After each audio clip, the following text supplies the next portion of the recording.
السلام علیکم، میں ہوں ڈاکٹر ثقلین حیدر اور آپ دیکھ رہے ہیں ورلڈ نیوز۔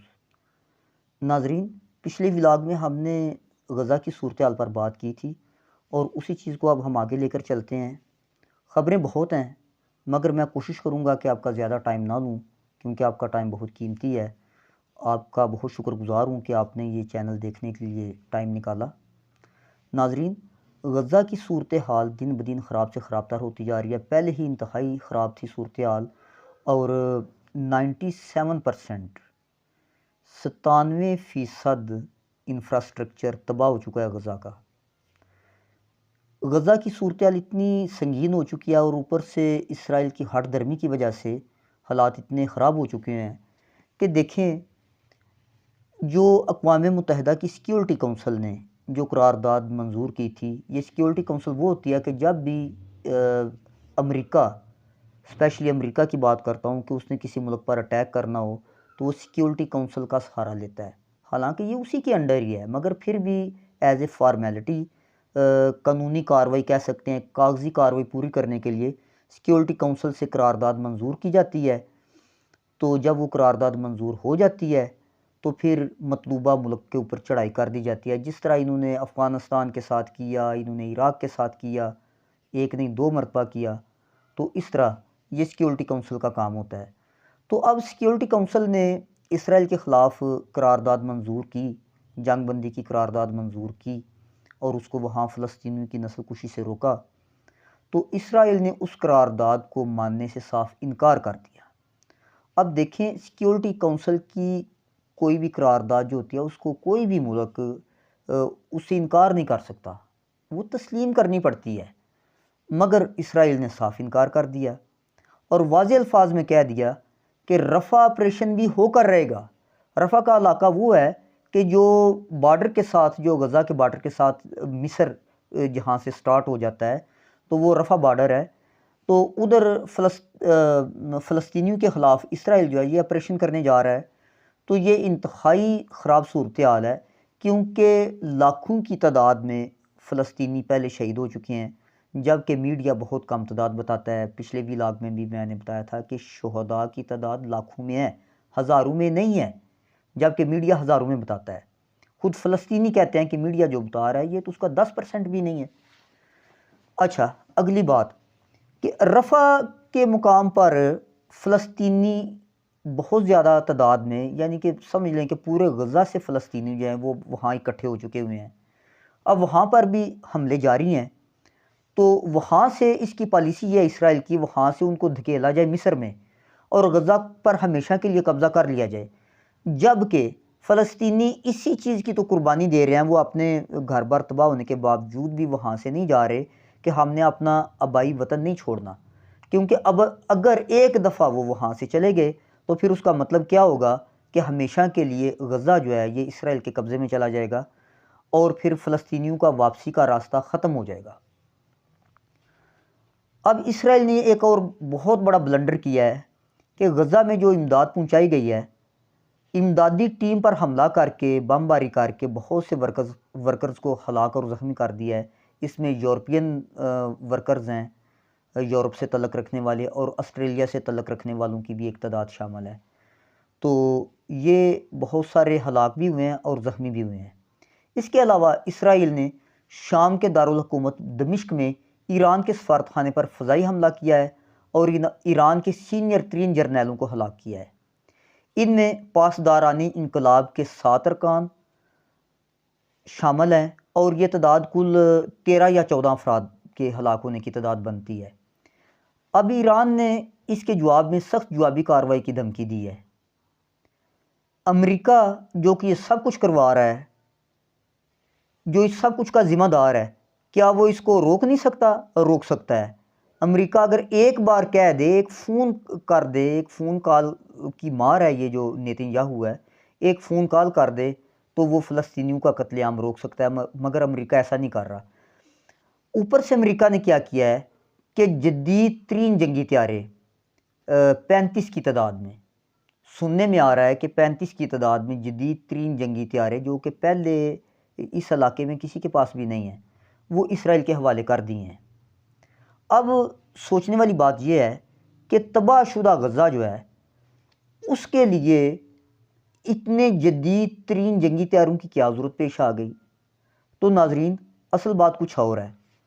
غزہ کے لیے یہ طیارے منگائے ہی نہیں گئے، یہ طیارے منگائے گئے ہیں فلسطین کے حمایتیوں کے لیے، جن میں ایران شامل ہے، یمن شامل ہے، اور چند ایک اور ممالک بھی ہیں اس میں، اور اسپیشلی ان کی ہٹ لسٹ پر ایران ہے، جو کہ ایک اس وقت تگڑا ملک بن چکا ہے، اور شام میں بھی اور یمن میں بھی، اس کے علاوہ لبنان میں بھی اپنی پراکسیز کے ذریعے اسرائیل کو پریشان کر رہا ہے اور اسرائیل پر اٹیک کروا رہا ہے۔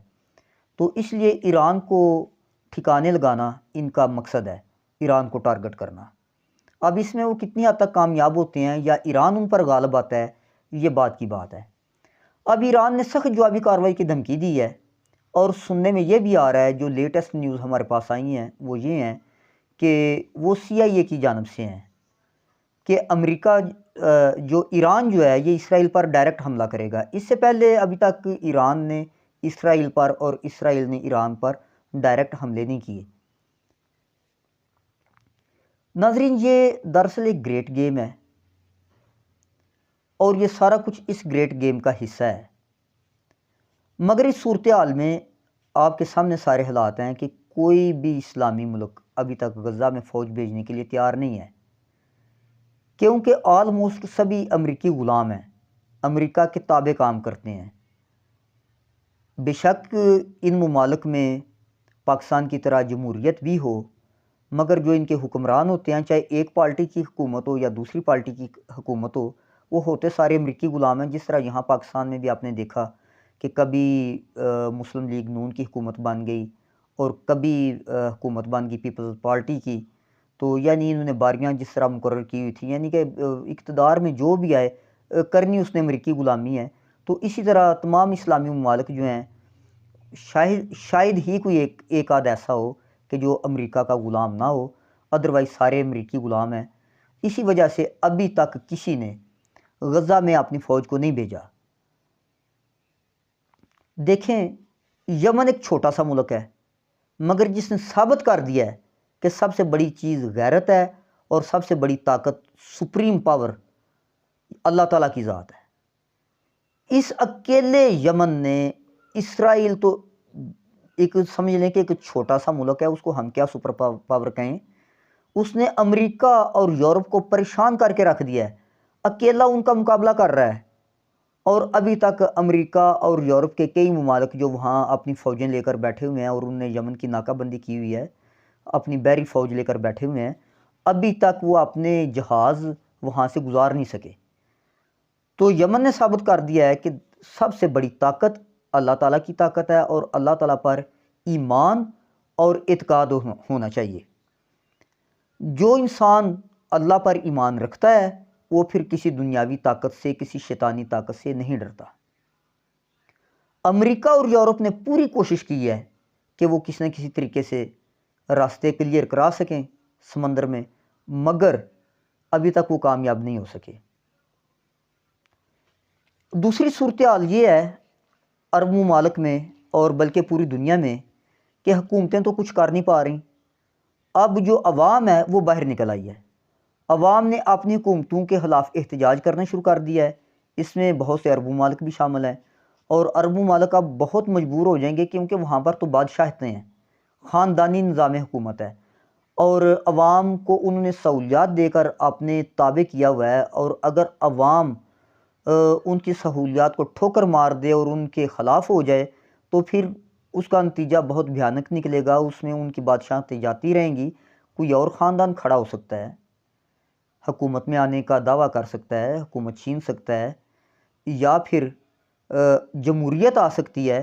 تو ایسی صورتحال جو ہے یہ عرب ممالک کے حکمرانوں کو، بادشاہوں کو بہت زیادہ پریشان کر رہی ہے۔ اچھا، ترکی جو ہے، ترکی کے صدر طیب اردغان یہ بڑی بڑی باتیں کرتے تھے، اور ہم لوگ ان کو ہمیشہ سے، جب سے وہ ہماری نظر میں آئے ہیں، جب سے وہ اقتدار میں آئے ہیں، تو ہم نے ان کو عالمی اسلام کا ایک بہت بڑا لیڈر، بلکہ سب سے بڑے لیڈر کے طور پر ہم نے ان کو دیکھا اور سنا اور پیش بھی کیا۔ مگر وہ بھی اب بالکل خاموش ہیں۔ جب یہ جنگ شروع ہوئی تو سٹارٹ میں انہوں نے کچھ بیانات دیے، مگر اس کے بعد وہ بھی بالکل خاموش ہیں۔ مگر عوام نے اس خاموشی کو اسرائیل کی سرپرستی اور اسرائیل کی دوستی سمجھا ہے، اور انہوں نے کیا کیا ہے، وہاں پر بلدیاتی الیکشن ہوئے ہیں ترکی میں، تو عوام نے طیب رجب اردگان کے خلاف ووٹ کاسٹ کر کے ان کی پارٹی کو ہرا دیا ہے، اور انہیں ثابت کر دیا ہے کہ وہ فلسطین کے ساتھ کھڑے ہیں۔ وہ ایک آزاد اور غیرت مند قوم ہے، یہ ترک عوام نے ثابت کر دیا ہے۔ عوامی جذبات کے خلاف کوئی بھی حکومت نہیں چل سکتی، عوام کو ساتھ لے کر چلنا بہت ضروری ہوتا ہے۔ دیکھیں، پاکستان کی حکومت نے اب تک مسئلہ فلسطین پر، غزہ کی صورتحال پر بالکل خاموشی اختیار کیے رکھی ہے۔ کوئی ایک آدھ مذمتی بیان سامنے آ جاتا ہے تو عوام جو ہے وہ اس چیز پر انتہائی سخت پریشان ہے، عوام میں غم و غصہ ہے۔ مگر پاکستان کے سیاسی حالات اس وقت اس طرح کے ہیں کہ عوام نے سارا زور لگا کر دیکھ لیا ہے، الیکشن میں موجودہ حکمرانوں کے خلاف ووٹ بھی ڈال کر دیکھ لیا، مگر دوبارہ سے وہی آ گئے۔ تو اس وجہ سے پھر عوام جو ہے وہ اس وقت کسی مصلحت پسندی کا شکار ہے اور فی الحال خاموش ہے۔ مگر عوام زیادہ دیر تک خاموش نہیں رہ سکتی، کیونکہ غزہ میں اب ایک بہت بڑا قتل عام ہونے کو جا رہا ہے جب رفح آپریشن ہوگا، کیونکہ اب تمام فلسطینی رفح کے مقام پر اکٹھے ہو چکے ہیں، اور جب اسرائیل نے وہاں پر آپریشن کرنا ہے تو پھر ہلاکتوں کی تعداد ہزاروں میں نہ سمجھیں، لاکھوں میں سمجھیں، کیونکہ دوسری طرف مصر کے اس پار، سرحد کے اس پار مصری فوج ہے، اس کی طرف سے بھی اجازت نہیں ہے سرحد پار کرنے کی، اور اس طرف وہ پہلی دشمنوں کے انڈر ہیں۔ تو یہ ایک انتہائی خوفناک صورتحال ہے۔ ناظرین، آپ سے گزارش ہے کہ میرے چینل کو سبسکرائب